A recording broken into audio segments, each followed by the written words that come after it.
Quiapo ay tuloy-tuloy ang pag-usad ng andas ng Poong Nazareno bago dyan sa may bahagi ng Arlegui Street na yan.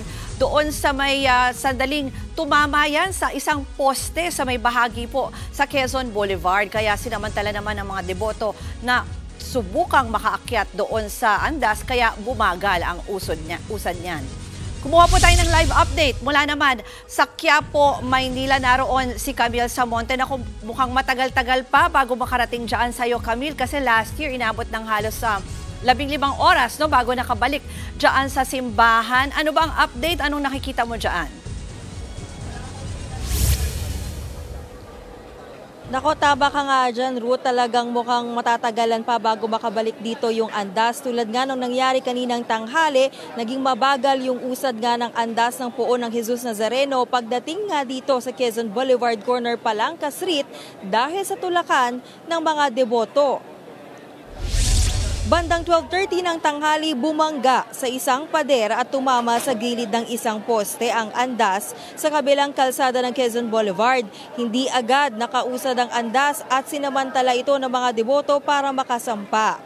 Tuloy ang tulakan ng mga deboto kaya matagal na nakahinto ang andas. Inabot ng ilang minuto bago ito tuluyang nakausad papuntang Arlegui Street. Kasabay naman ang pagdumog ng mga deboto sa andas, sunod-sunod na may dinala sa mga first aid station matapos mahimatay at mahirapang huminga. Nagsagawa naman ang aerial inspection ng PNP sa paligid ng Quiapo para tignan ang kaayusan at seguridad sa lugar.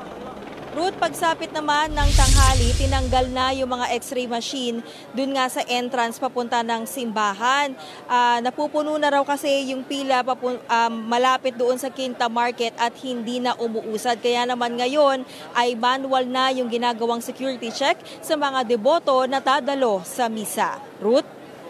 Camille, napansin ko rin doon sa mga videos dyan nga sa traslasyon, may mga yung ibang deboto, may kasama talagang mga maliliit na bata. Hindi mo naman mapigilan yung iba na dalhin yung kanilang mga anak. Pero kamusta sila? Wala bang mga untoward incidents na dito sa mga bata na kasama?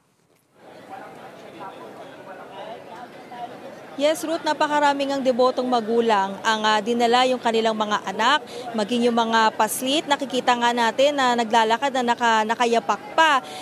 But so far, sa ngayon wala pa namang insidente ng mga naiuulat ng mga bata nga nawawala dito malapit sa simbahan ng Quiapo. Pero gayon pa man, paulit-ulit ang paalala ng mga otoridad sa mga magulang na bantayan ang kanilang mga anak para hindi mawala at mapahamak. Ruth, yan muna ang latest. Balik sa inyo.